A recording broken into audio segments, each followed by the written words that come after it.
లేదండి, నాకు ఈ పెళ్లి ఇష్టం లేదు. అదే ఎందుకు అని అడుగుతున్నాను. చెప్పండి. నేను ఇంతకు ముందే ఒక అమ్మాయిని ప్రేమించాను. మీరు ప్రేమించారా? నాకింతవరకు తెలీదే. పోనీ ఆ అమ్మాయి ఎవరో చెప్పండి. తాతయ్య వాళ్ళతో మాట్లాడి ఆ అమ్మాయితోనే మీ పెళ్లి జరిపిస్తాను. అది వీలు కాదండి. ఏ? ఆ అమ్మాయికి పెళ్ళైపోయింది. అవునండి, నేను ఆ అమ్మాయిని ప్రేమించాను, కానీ ఆ అమ్మాయి నన్ను ప్రేమించలేదు. వేరే అతన్ని ప్రేమించి పెళ్లి చేసుకున్నాను. Bad luck. మీలాంటి మంచి వ్యక్తి ప్రేమను పొందలేకపోయిందంటే అంతకన్నా దురదృష్టవంతురాలు ఉండదు.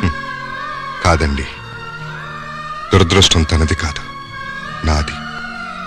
లేకపోతే నేను ప్రేమించిన విషయం ఆమెకు తెలియకుండా ఉంటుందా?